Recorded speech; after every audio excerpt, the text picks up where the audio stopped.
जय श्री कृष्णा। राधे राधे। हर हर महादेव। दोस्तों, प्रतिदिन सबके घर में भगवान की पूजा उपासना सभी लोग नियम से करते हैं। शायद ही कोई ऐसा हिंदू घर होगा जहाँ पर भगवान की पूजा अर्चना नहीं की जाती होगी। दोस्तों, आज जगह का अभाव हो गया है, लेकिन फिर भी हर घर में मंदिर देखने को जरूर मिलता है। ऐसा कोई घर नहीं है जिस घर में भगवान की कोई प्रतिमा भी ना हो, चाहे वह छोटी सी प्रतिमा हो या बड़ी प्रतिमा। लेकिन भगवान का एक छोटा सा या बड़ा सा मंदिर घर में देखने को जरूर मिलता है। छोटा सा घर हो, वहाँ पर भी आपको पूजा का स्थान जरूर मिल जाएगा। शायद ही ऐसा कोई हिंदू धर्म होगा जो भगवान को नहीं मानता होगा, क्योंकि इससे हमारे घर में हम मानते हैं कि सकारात्मक ऊर्जा का वास होता है और नित्य भगवान की पूजा करने से हमारे घर से नेगेटिव एनर्जी दूर रहती है और हमारे घर में खुशियाँ आती हैं और भगवान का आशीर्वाद सदैव हम पर बना रहता है। दोस्तों, चाहे आप किराए के घर पर रह रहे हों, चाहे आप अपने घर में रह रहे हों, लेकिन दोस्तों हर घर में अपने अनुसार, अपने धर्म के अनुसार, अपने सामर्थ्य के अनुसार भगवान की हर इंसान पूजा पाठ जरूर करता है। दोस्तों, बड़ा सवाल यह आता है कि घर में पूजा का स्थान होना ही सही नहीं होता है। सही जगह पर और सही दिशा में भी भगवान का मंदिर होना बहुत मायने रखता है। दोस्तों, हम चाहे वास्तु दोष की दृष्टि से देखें या तांत्रिक की दृष्टि से देखें, हमारे घर का जो पूजा स्थल होता है वहाँ हमारे जीवन पर पॉजिटिव और नेगेटिव असर डालता है। अगर हमारे घर में पूजा घर है और हम उसे मंदिर में भगवान की डेली पूजा अर्चना करते हैं, उनका संध्या बंदन करते हैं, तो हमारे घर में पॉजिटिव एनर्जी का सदैव वास होगा। और अगर हम अपने घर में पूजा घर सही दिशा में सही जगह नहीं बनवाते हैं और ना ही सुबह शाम भगवान की पूजा करते हैं, तो हमारे घर में नेगेटिव एनर्जी असर डालने लगती है। दोस्तों, आप कहीं पर भी पूजा स्थान रखें, लेकिन सबसे पहले यह बात जरूर जानी चाहिए कि सूर्य की रोशनी आपकी पूजा स्थल तक या आपके घर में जो भी भगवान का छोटा सा मंदिर है, यदि सूर्य की रोशनी आपके मंदिर तक नहीं पहुंच रही है, तो आप भगवान सूर्य नारायण का चित्र अपने मंदिर में अवश्य लगा लें। इससे यह होगा कि अदृश्य रूप से आपके घर के मंदिर में सूर्य की रोशनी अवश्य पहुंचेगी और नकारात्मक ऊर्जा का आवास नहीं होगा। दोस्तों, हमारी पूजा अच्छे से संपन्न और सफल होगी। पूजा करते समय आपका मुख किस दिशा में हो, यह भी ध्यान रखना बहुत ज़रूरी होता है। और यह बात भी ध्यान में रखनी चाहिए कि पूजा के मंदिर में भगवान की प्रतिमा का मुख किस दिशा में हो। यह विशेष रूप से अगर आप ध्यान रखते हैं तो आपको सभी फलों की प्राप्ति अवश्य होती है। दोस्तों, वैसे तो हम क्या मानते हैं कि किसी भी स्थान में, किसी भी दिशा में अगर सच्चे मन से और निर्मल भगवान की भक्ति भाव से अगर हम पूजा करते हैं तो वह सफल होती ही है, इसमें कोई संदेह नहीं। लेकिन जब हम वास्तु की बात करते हैं तो मकान के जो उत्तर पूर्व दिशा होती है, इस वह स्थान सबसे सर्वोत्तम माना गया होता है। दोस्तों, इस स्थान पर पूजा स्थल होने से माना जाता है कि घर में सुख शांति बनी रहती है और हमारे घर में सकारात्मक ऊर्जा का वास होता है और हमें सुकून मिलता है। हमारे घर में धन प्रसन्नता और स्वास्थ्य का लाभ मिलता है। दोस्तों, अगर उत्तर पूर्व दिशा का महत्व बताते हुए वास्तुशास्त्र में कहा जाता है कि जब वास्तु भगवान को धरती पर लाया गया था तो उनका शिष्य यानी कि उनका मस्तिष्क उत्तर पूर्व दिशा में था, इसलिए इस दिशा को सबसे सर्वश्रेष्ठ माना गया है। आपने ऋषि मुनियों से, ज्ञानियों से, पंडितों से यह कहते हुए सुना होगा कि उत्तर पूर्व दिशा सबसे श्रेष्ठ दिशा होती है, क्योंकि सूर्य की पवित्र किरणें भी हमें इसी दिशा में देखने को मिलती है, जो कि हमारे घर में वहाँ की पूजा स्थल के वातावरण की सकारात्मक ऊर्जा से भर देती है। इसलिए दोस्तों हमारे घर का मंदिर उत्तर पूर्व दिशा में होना चाहिए। दोस्तों ईशान कोण वैसे भी देवताओं का स्थान माना गया है। ईशान कोण यानी कि नॉर्थ ईस्ट कॉर्नर, दोस्तों इस कोने में भगवान शिव का वास होता है। दोस्तों देवगुरु बृहस्पति केतु की दिशा भी ईशान कोण बताई गई है, इसलिए इस कोण को पूजा पाठ अध्यात्म के लिए सबसे बेहतर माना जाता है। अगर आपका मंदिर इस दिशा में है तो समझो कि आपको पूजा का बेहद ही लाभ मिलेगा। आप किस्मत के धनी होंगे। वे लोग जिनका मंदिर ईशान कोण में होता है, साक्षात भगवान की उन पर कृपा बरसती है। भगवान उन पर सदैव अपना आशीर्वाद बनाए रखते हैं और उन पर भगवान के साथ साथ देवी देवताओं की भी कृपा उस जातक पर होती है। ईश्वर खुशी से प्रसन्न होकर नृत्य करते हैं और अपने भक्तों पर अपनी कृपा बरसाए रखते हैं। दोस्तों ध्यान रखें, अगर पूजा रूम चाहे एक जगह हो, आप एक ही रूम में रहते हो, लेकिन उसमें हमेशा आपको ढक कर रखना चाहिए। अगर आपके रूम में ही आपका पूजा घर है तो आपको सावधानी बरतने की ज़रूरत है। आप शाम को सोते वक्त मंदिर को किसी कपड़े से या उसके पट से अवश्य रखें, लेकिन ज़्यादा लंबी समय तक अगर दरवाज़ा पर्दा आदि है तो उसे समय समय पर उठाते रहें। ऐसा ना हो आप एक बार पर्दा बंद करके दोबारा भगवान के मंदिर को खोले ही ना। अगर आप सोने जा रहे हैं तो भगवान के मंदिर से पर्दा अवश्य लगाएं और सुबह जागकर भगवान के मंदिर से पर्दे को अवश्य हटाएं, नहीं तो आप दोष के परिणाम प्राप्त होंगे।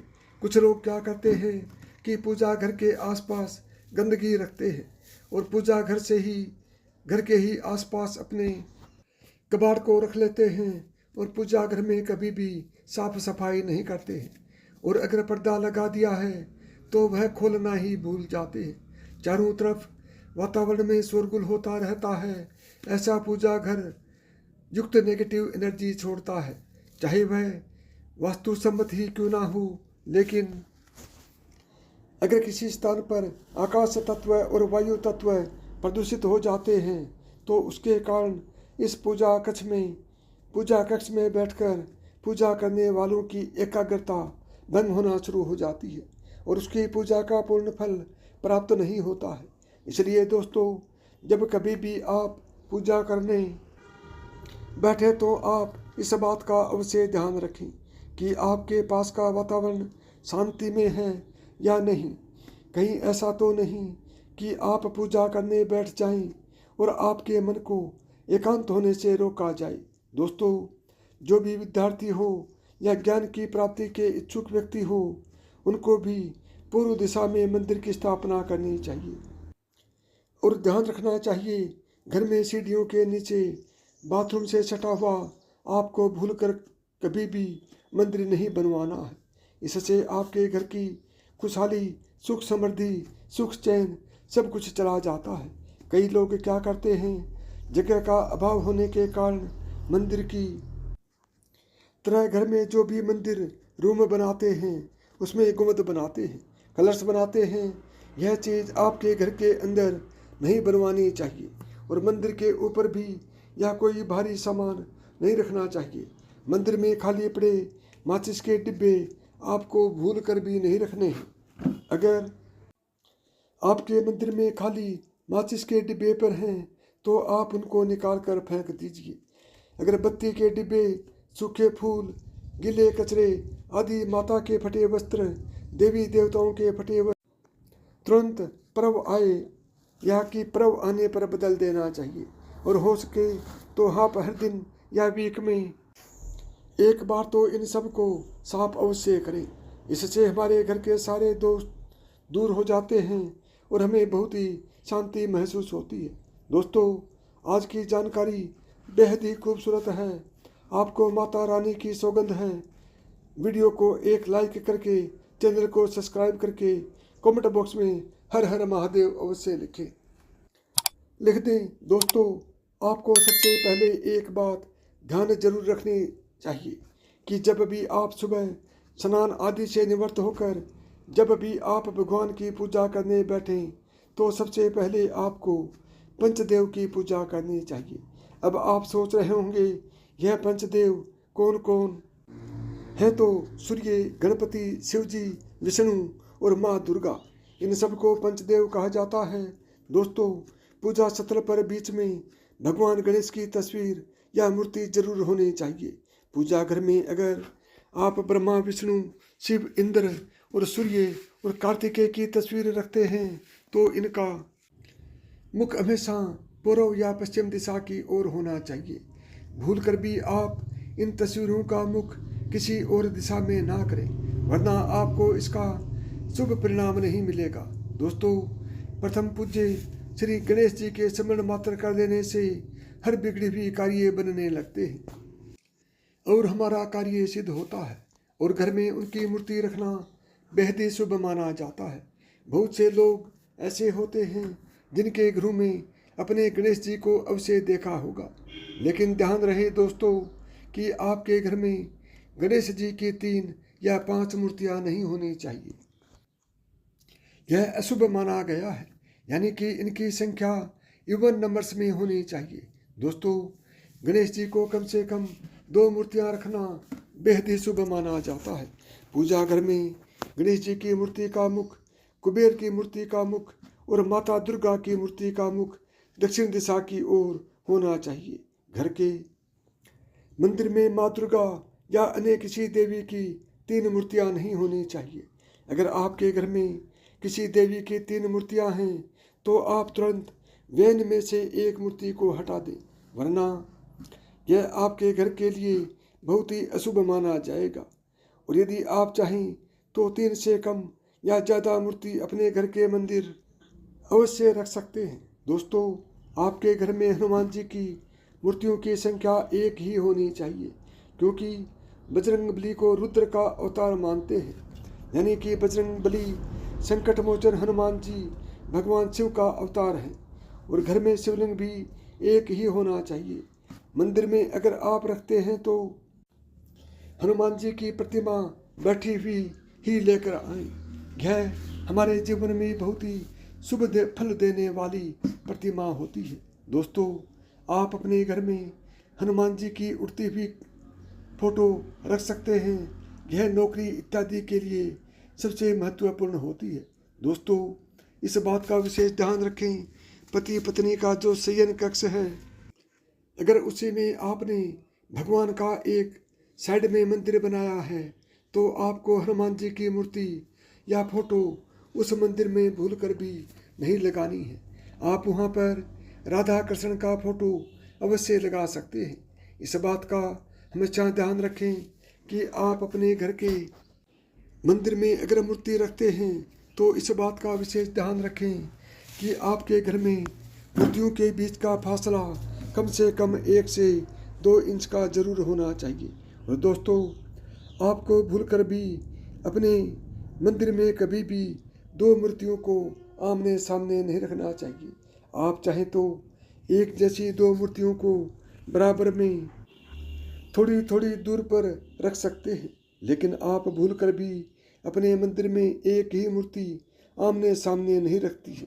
इससे आपके जीवन में तनाव आ सकता है और आपको अपने जीवन में तंगी का सामना करना पड़ सकता है। किसी मंदिर में गए कोई पंडित जी ने दिया प्राचीन मंदिर से लाई गई प्रतिमा या स्त्री प्रतिमा जो पहले स्त्री थी, उस प्रतिमा को अपने घर पर स्थापित करके आपको भूलकर भी नहीं करना चाहिए।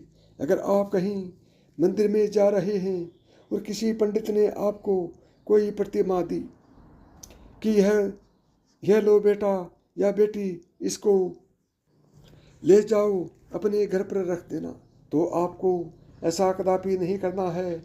आपको पंडित जी से हाथ जोड़कर क्षमा याचना कर उस प्रतिमा को उस मंदिर में रखे रहने देने की विनती करनी है।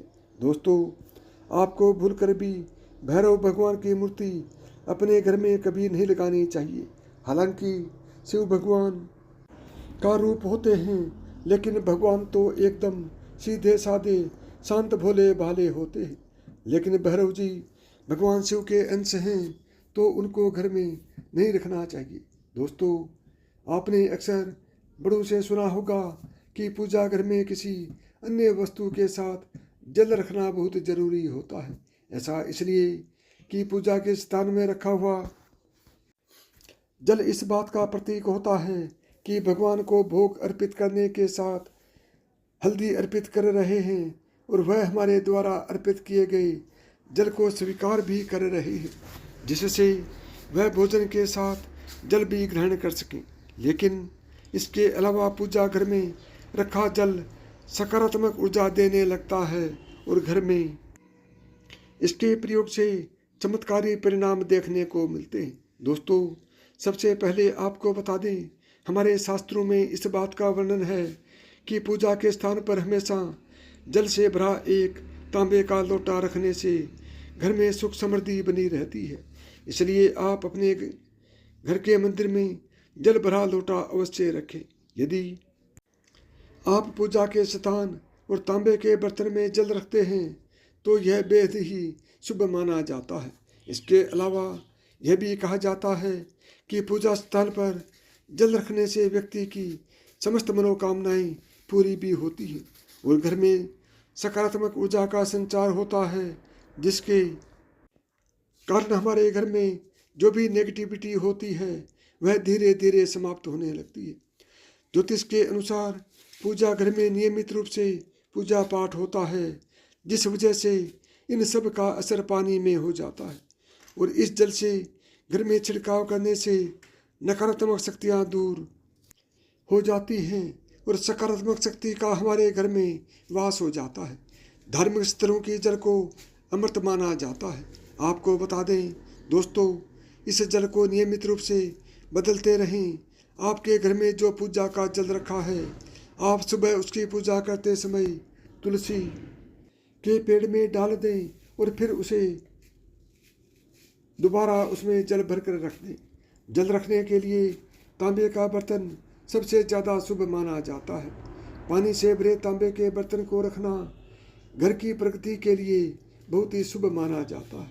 इससे हमारे घर में सुख समृद्धि आती है और हमारे घर में धन भी बढ़ता है। दोस्तों, ऐसी मान्यता है कि जब भी पूजा के बाद आरती समाप्त होती है तब उसे जल का आचमन किया जाता है और अपने घर के समस्त लोगों को उसी जल का आचमन कराया जाता है। ऐसा करने का कारण यह है कि जल की पूजा वरुण देव के रूप में होती है और वहीं दुनिया की हर एक वस्तु की रक्षा करती है। इसलिए शास्त्रों के अनुसार कोई भी पूजा आरती बिन आज भी अधूरी मानी जाती है।